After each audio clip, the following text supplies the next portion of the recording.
Hi guys, this is Lauren with Watkins Art, and today I'm going to be showing you how to mix colors using soft pastels.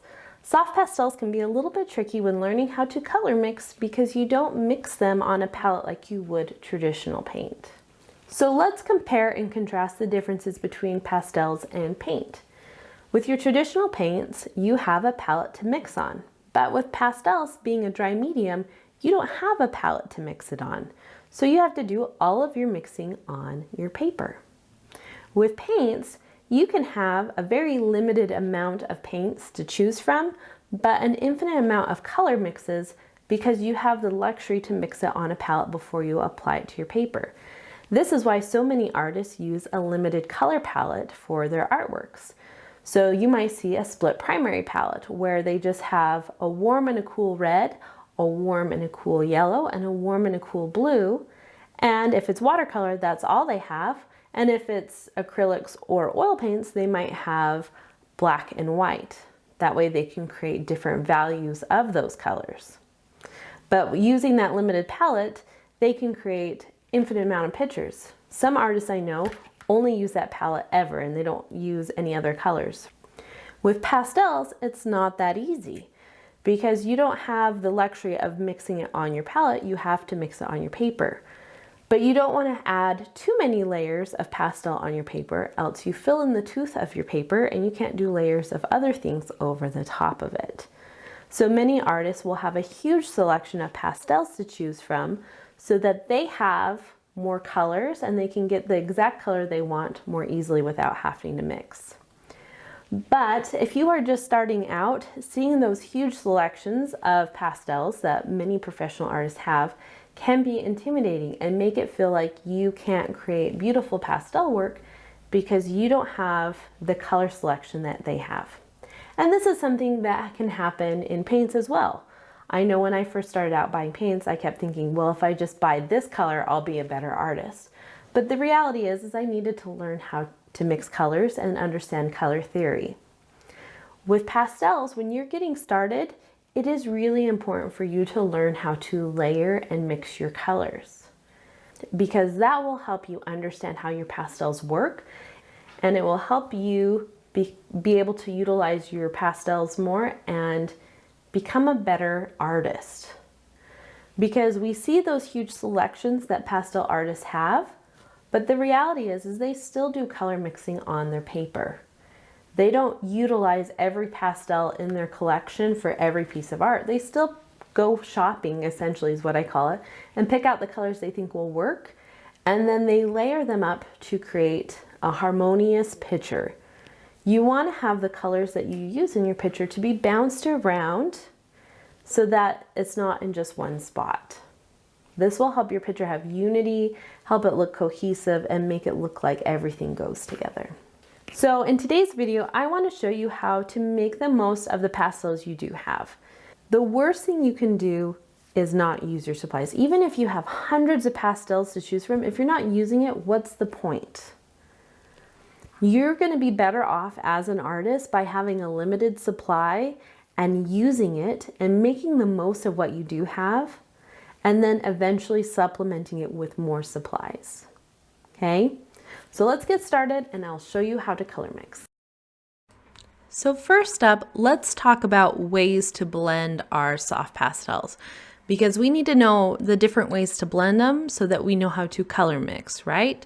So this first example is kind of a wet blending technique. This is where you take your pastels, you do a thin layer of them on your paper, and then you blend it out with a paintbrush and either rubbing alcohol or just pure water. It's pretty simple, pretty straightforward. This technique is really great for those early layers of your painting because it allows you to cover a lot of area quickly. It allows you nice smooth blends of color and you don't fill in the tooth of the paper quickly. The biggest thing to remember with this technique is one, not all paper can handle these wet mixing techniques. Uart sanded paper is great. It can handle watercolor, it can handle rubbing alcohol. It's very, very durable. Watercolor paper, which is the other example, the white paper here, is another great option. Some papers can handle the rubbing alcohol, but they can't handle regular water blending.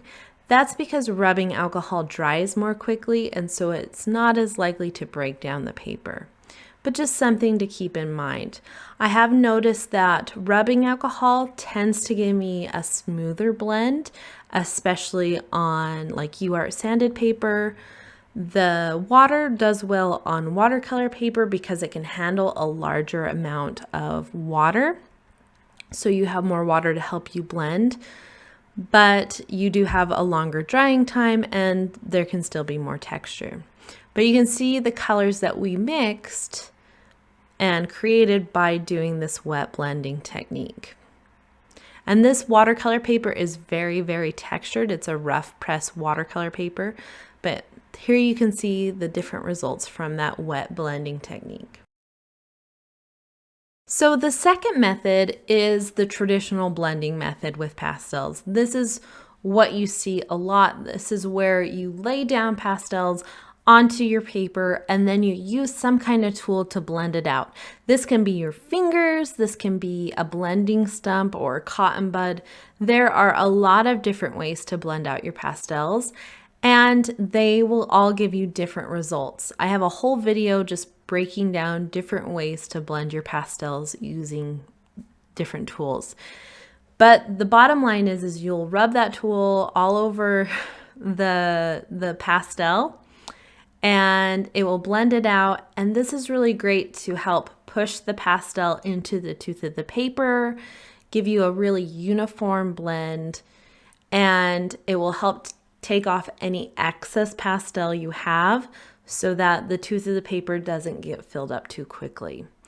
This can kind of mute your colors, so just keep that in mind, but it's really great for the beginning of your piece all the way up through kind of midway through your painting. It also helps you get a lot of details in, so it's another great option.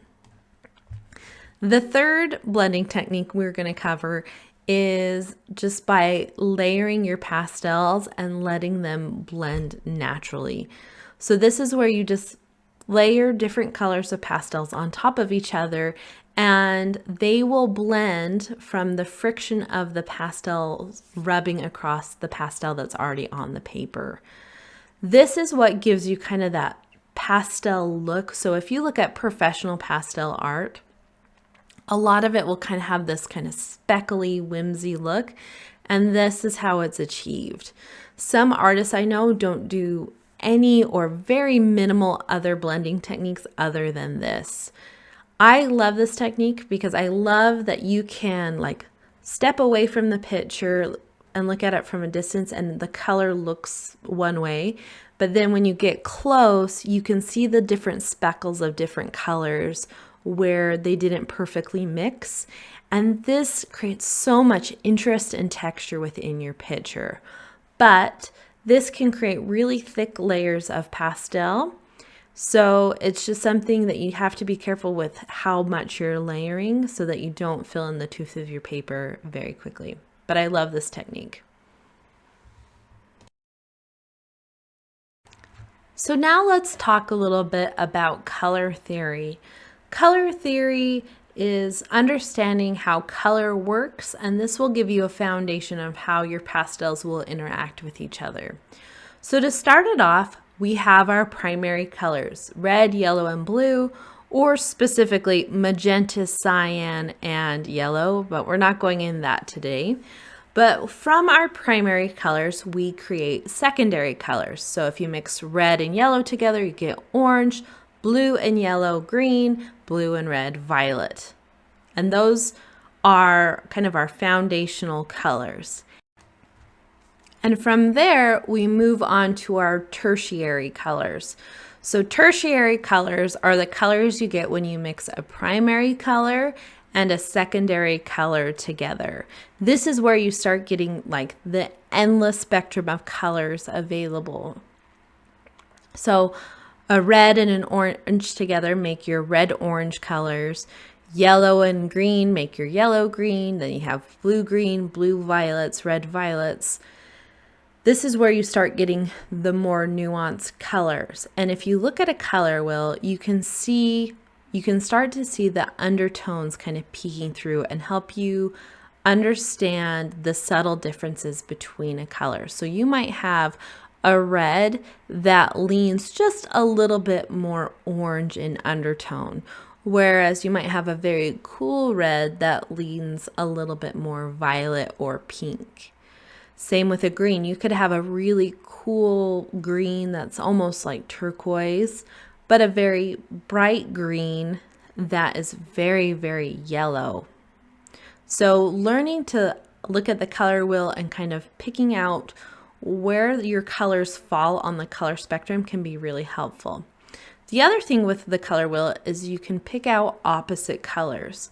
So colors that are opposite of each other on the color wheel don't play nicely when they're mixed together. So if you mix red and green together, they're going to be brown. Now, this is important because it helps you understand color and how to work with your colors. But if you want a vibrant color, opposite colors mixed together isn't going to give you that. But if you need your bright neon red color to kind of be toned down a little bit, you can use the opposite color of that. So let's go a little bit more into the undertones and opposite colors, shall we? So we have this kind of cerulean blue color, and we are going to mix it with different neutrals, but all these neutrals have a little bit of orange. Now, orange is the opposite of blue, so typically when they're mixed together, it makes kind of a brown or a gray, depending on your ratios and how much white is added. So you can see this vibrant orange when mixed with this blue almost make like this really dark brown blacky color. If I had layered it up in high concentrations, it would have looked almost black. Whereas that peachy orange color that had a little bit more white and wasn't as strongly orange based went gray, like it's like a gray, blue, green color instead of like brown. Now this next color is like an ochre color, so kind of a warm yellow brown color. And when that mixed with the blue, we got green undertones because there was a lot more yellow in it than orange, but it didn't go super vibrant because that little bit of orange in that color neutralized the blue. Now we're going to mix it with this kind of burnt sienna color. Burnt sienna is very red, but it has some orangey undertones in it. And what happened is when we mixed it with this blue, it created like a dark gray purpley color, but it's not very vibrant because of those subtle orange undertones. This is where playing with your pastels and seeing how they interact with each other is super beneficial because you can see how those colors are going to play together. And the more you play with color and see how things interact with each other, the better you're going to be able to understand what your colors are going to do when you mix them. Here is what they look like when I added a little bit of white to the mix, just to kind of help lighten it up so you can see some of those undertones. Here's another example. So I put kind of a green olive color in the middle as our kind of color we're trying to achieve. And I took a dark navy blue color and I put it on both sides. And now I'm mixing it with yellows to see what happens. So we have a bright lemon yellow, and that navy blue color turned into a bright green color because of that bright yellow. Whereas when we added the warm, more orangey yellow to it, it neutralized and went a lot more olive in undertone. So let's talk about tints, shades, and hues. These are kind of the technical terms to understand. Hue is your pure pigment. This is the pure color, nothing else has been added to it. A tint is where they add some white to it in various amounts to lighten that color. And a shade is where black is added to darken that color. And different ratios will give you different values of those colors. A tone is where gray is added. Pastel sets are often sold like this. So these are the Rembrandt pastels in the set of 5. The middle color is the pure pigment, and then 2 tints lighter, and then it has 2 shades darker. So you get kind of a value scale of that color. These are really nice because it makes it easy to blend, because these colors all have the same base and they'll all play nicely together.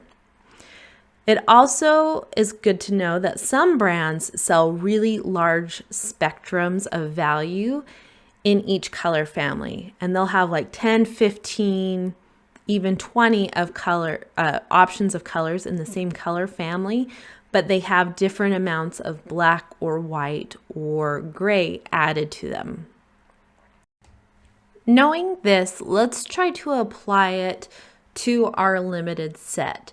So on the left, I have the Rembrandt teal set, and on the right, I have 2 turquoise teal colors that were similar from the assorted 60 set. And then I grabbed white and black, and I'm going to try and color match the colors I see in the Rembrandt set. So I am just going to start off by creating kind of a value scale of these turquoise colors with the Rembrandts. And you can see it's pretty easy to get a soft gradation of color just by going back and forth a few times with the various colors. That's what's nice about having kind of a large selection of pastels, especially when they're part of a color family, because they all play really nicely together. Now on the other side, I started off by layering some white with the lightest turquoise I had. And then I am just layering up the pure turquoise that's light, then the turquoise that's dark, and then I'm taking that darkest turquoise and layering it up with black. And where I want it to be darkest, it has the most black and very little turquoise added to it. You can see I can get a similar look from layering and mixing these colors together without having to have quite as big of a color selection, but it does take more time and I have to go back and forth. The biggest thing to remember is to wipe off your pastels off on something in between your layering, because whatever color you dragged your pastel over the top of gets kind of stuck to that pastel, and if you wipe it on a different area, that color you went over before will get deposited. So that's why you see my technicolored hand, because I was wiping off my pastel in between. Usually I just have a rag next to me to help with that problem.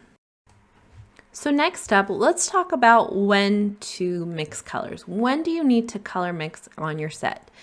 So here is the Mungyo set of 60 that I was talking about. You can see there's vibrant colors, neutral colors, there are darks and lights in this set. So I'm picking out 2 blues with similar undertones, and I'm going to mix them for you, because sometimes you're just trying to bridge the gap between 2 colors. So say you have a light and a dark blue, and you're doing a sky background and you need to bridge the gap between those 2 colors. Well, using this layering technique, you can bridge that gap and create a nice transition of color. For the most part in this demo, I'm just going to be using that third technique of blending that we talked about, but you can use this with any of the other techniques.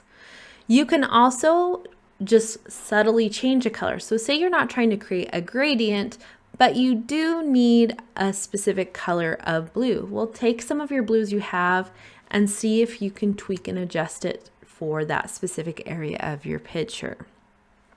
So this is a great technique for it. Also remember, if you get pastel dust on your paper, knock it off into a tray or a garbage bin. Don't try to blow it because you don't want the pastel dust in your face. So another reason why you might need to mix or blend colors together is because you're trying to make a new color. So say you have 2 different colors and you need to tweak or adjust that color to look a little bit different, or you need to create a gradient from 2 different colors. So different colors, different color families. You just need to tweak or adjust it. So we have an ochre color and then a burnt sienna color, and we're just kind of bridging the gap between those.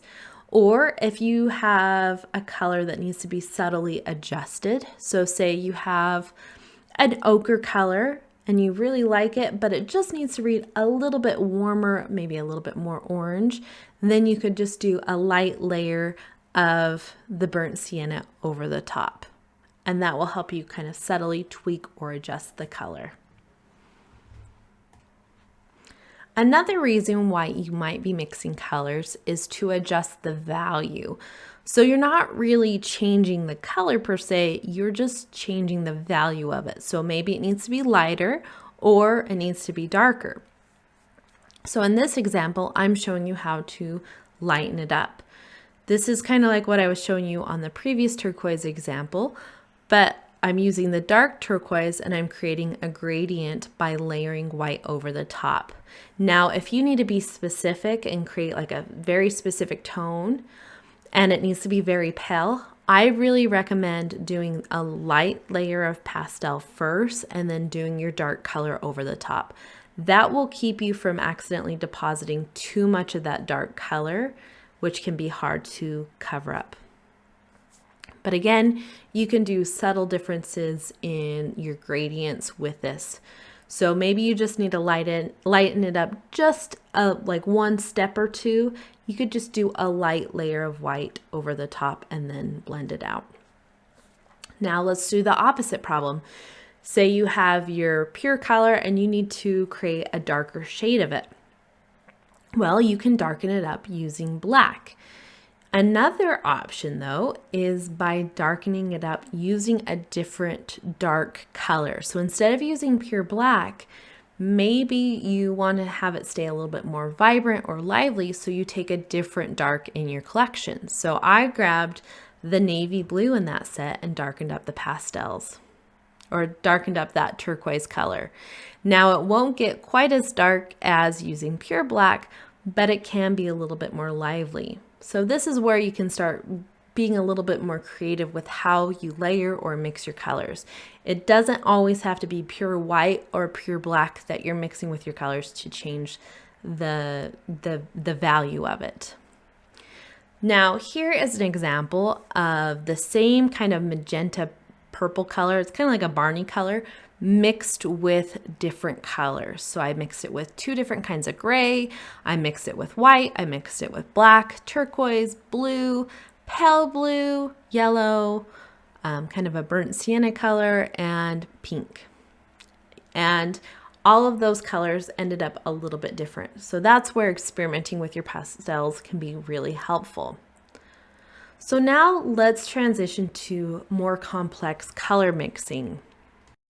So this is when we start doing more complex color mixing by combining more than two colors together. So I grabbed a kind of a warm chocolate brown color from that Mungyo set, and now I'm trying to make that color by mixing other colors from that set together. So I grabbed a magenta color, orange, a cool red, blue, and black. So the orange and the blue are going to turn brown because they're opposite colors. The magenta is going to keep it cool so it doesn't go too warm. The black is going to darken up the value, and then the red is just going to help warm it up just a bit. And I just played with the ratios to create it. Now, something about this process to keep in mind is when you layer your colors, you're creating a lot of interest. So these colors from a distance look the same. They look like I color matched them very, very closely. But when you get close, like you are now, you can see the little specks of the other colors peeking through. And this creates a lot of visual interest and creates some of that magic that you get with soft pastels. So for this green color, I layered up orange and blues and then a warm yellow color. The yellow color was light enough that it helped lighten it up so it wasn't too dark.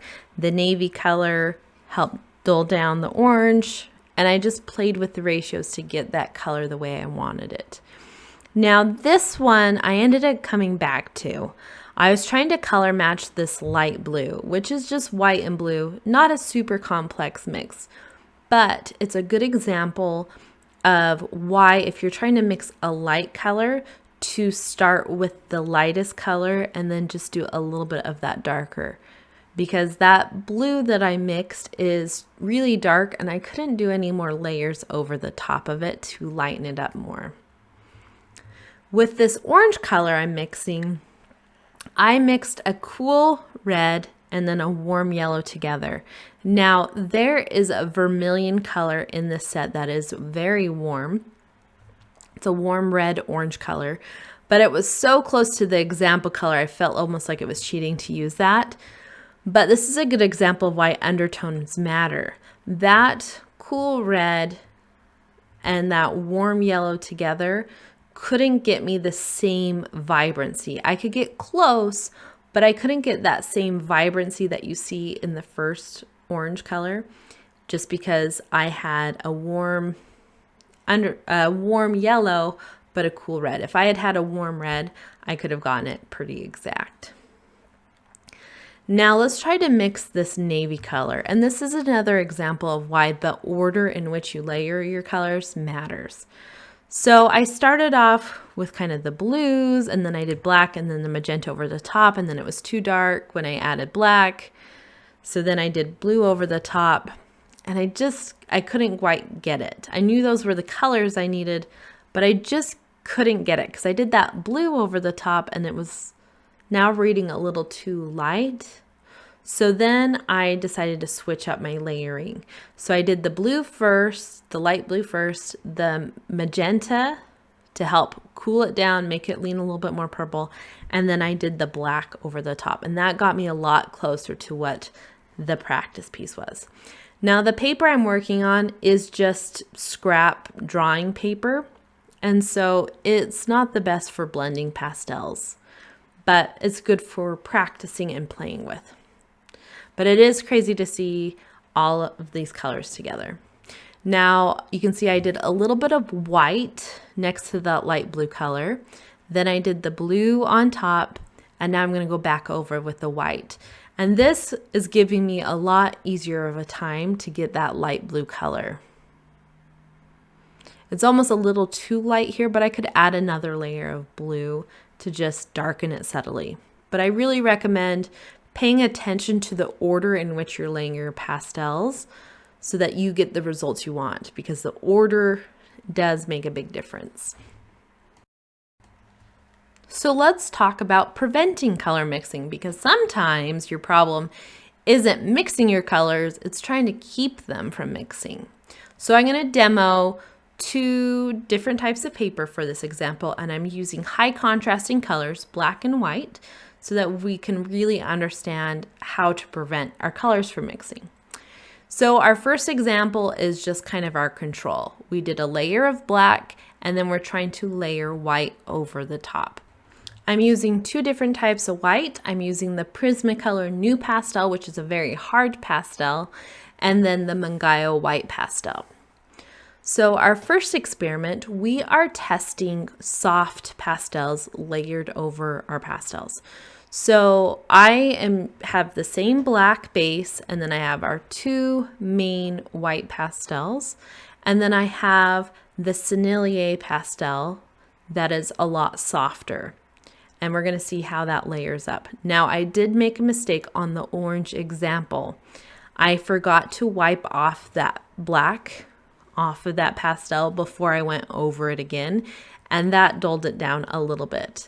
But you can see how on the sanded paper example, that soft white pastel over the black did cover it more opaquely than the other examples. Now, our third example is using a hard pastel as the base. So I'm using a black New Pastel, which is very hard, and it doesn't deposit as much pigment. This is helpful because then I can use my pastels over the top without picking up as much black. So you can see it can be really helpful with that technique. This is why paying attention to the texture of your pastels and how thick of a layer of pastels you do can be important. So let's go over the next technique. This is one where we're not experimenting with the textures or the order in which we're layering our pastels. We are using something to take off extra pastel. So if you are painting a picture and you don't like a section of it and it's too thick of pastel so you can't layer it up, something you can do is kind of scrub that pastel off using a stiff brush. And what this does is it knocks off all the extra pastel dust off of that section, and then any that remains gets pushed into the tooth of the paper and helps it kind of stay in its spot. And then you can do layers over the top. I first saw this technique, I believe, by Karen Margulies. She is a fantastic pastel artist here on YouTube, and I learned so much from her. And she used this technique to help save pictures that she didn't like and she was going to rework. She would often scrub them with a brush to take off that excess dust. Just be careful not to get too much dust in the air and like inhale it. So just be careful with how you're doing it. But you can see how that layering technique helped give us one of the brightest techniques. Now, if you combine these different techniques that I show you, you could get really great coverage and help prevent a lot of mixing. So instead of using a brush this time, I'm using a blending tool. So I am taking a blending tool and I'm blending that first layer of pastel down. This is helping me get even coverage, and I don't have as much excess pastel on the paper. So it's similar to the brush, but it's not lifting as much off. It's kind of pushing it more in. And that gave us a really nice opaque coverage with the white because there wasn't as much loose pigment to mix. Our next example is the wet blending technique that I showed you at the very beginning. And this is great because it helps take off that excess pastel dust, creates even coverage. And then once that alcohol dries, we can layer pastels over the top. Now this is really important that we allow it to dry. Mine was borderline a little moist, especially on the orange Canson Mi-Teintes paper. But you can see I got really great coverage.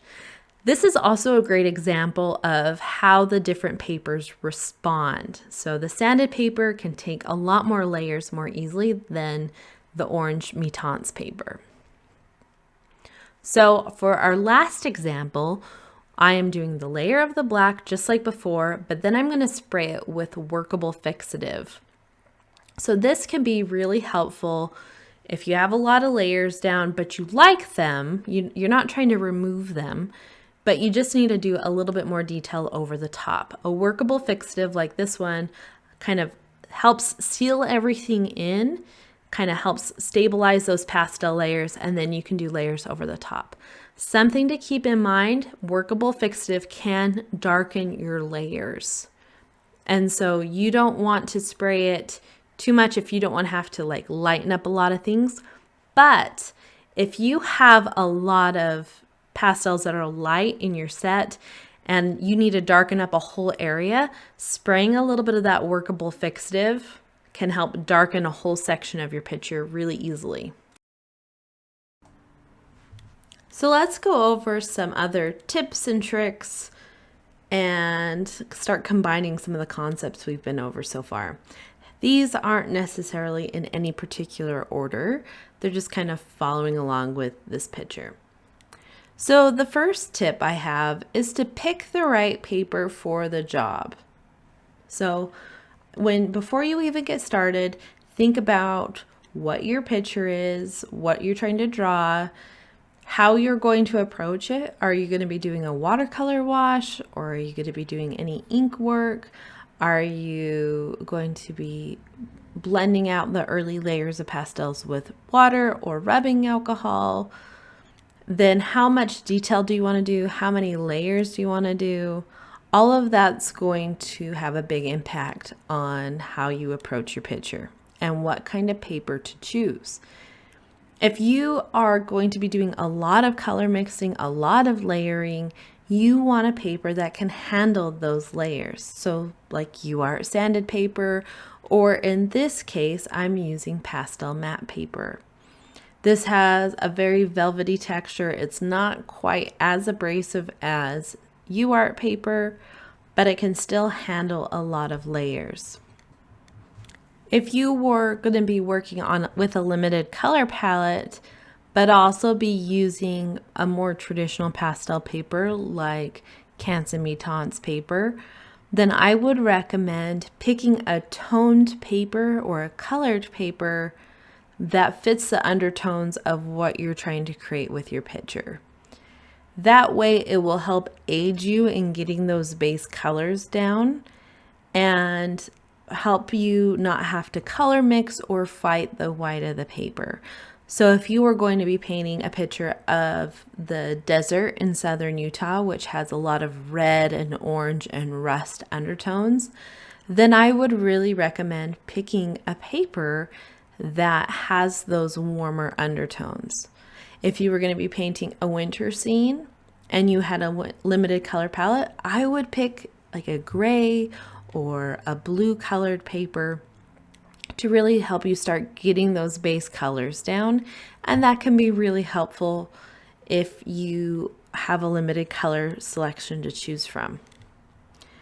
The next thing you need to do is have a plan. So how are you going to approach the picture? How are you going to layer your colors? This will prevent you from adding a lot of excess pastels in areas you don't want it to be. So in this example, I knew the sky isn't the focus. The sky is just there in the background. You're not going to see very much of it. So I didn't want to waste my layering possibilities with the trees and have the sky take up the whole background.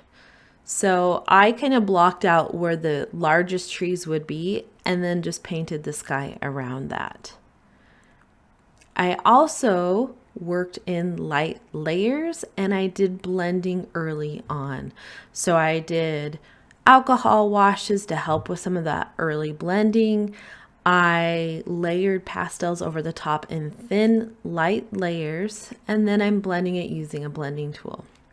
And then I'm systematically moving to the trees, and now I am toning where the trees are. So I did a light layer of brown.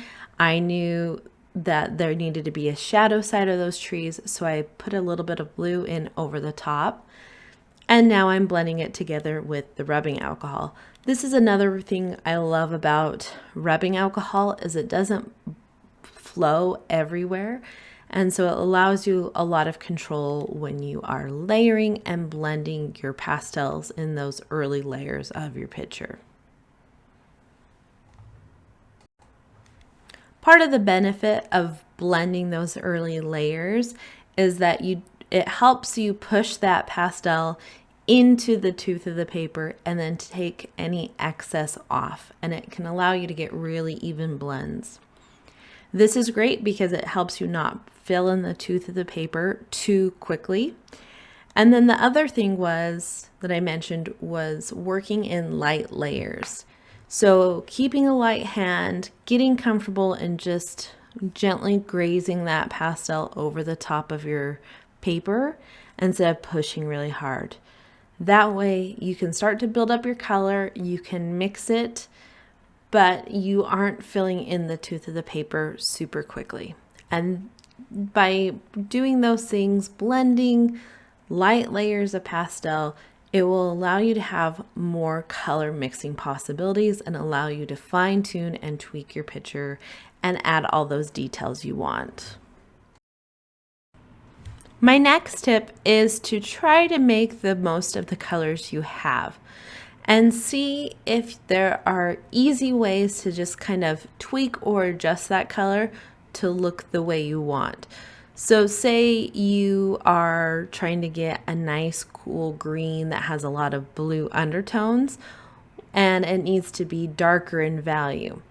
So see if you have a cool green color, so like a nice phthalo green color, and see if just layering it up with a dark blue can help you cool that color down, make it a little bit more blue in undertone, and deepen the value. That way you're not trying to like layer black and layer blue and yellow on top of each other to create a whole new greens. Just see if there's ways that you can subtly tweak or adjust a color. Likewise, if you have a color that needs to be a little bit more lighter and a little bit more gray, maybe see if there's a light gray in your set and if layering that does the trick. By doing these more subtle shifts, you don't have to spend as much time color mixing, and you don't have to like use up all of your ability to layer just by getting one color. My next tip is to practice before you start working on your main picture. So if you know you need to come up with some kind of custom color for your picture, practice it on some scrap papers. Practice layering it. See what is the most efficient way to get to that color and what order you need to do it. All of that. Figure it out before you get to your final piece, because that is frustrating, trying to figure things out on the fly on a piece of that you really want to keep. So practice on a scrap piece of paper. Have a scrap piece of paper next to you, and you can test out colors and layering on that scrap paper before you jump into that next part of your picture. The next thing is, remember, color mixing doesn't have to be like big broad strokes of color like I did in the demo. Okay, that is just part of the demo, and you might have areas that you have to kind of tweak or adjust that color in a large area, but sometimes it's just small little areas, and how you layer your pastels over the top of each other has a big impact. So for the grass example, once I got the base layer of color, what I did to kind of tweak or adjust is by just layering up different colors of grass on top of each other. So you can see all the different colors layered on top of each other, creating this grass-like texture. But the colors I chose and how I layered them on top of each other, in a way, color mixed and changed how it's perceived in the picture. So you might want to try creating different textures with your pastels. And then my final tip for today is to experiment and play with your pastels regularly, because that is when you start to internalize these lessons. That is when you start learning pastel control and layering and understanding how your pastels interact. That is where you start internalizing color mixing and color theory, is through that experimenting and playing. So I hope you guys enjoyed this video, and I hope you guys learned something from it. If you want to see more of what I create, I upload every Saturday morning, and I have a whole bunch of playlists on my channel about pastel work, watercolors, and other art supplies. I will see you next time, and I hope you have a great day. Bye!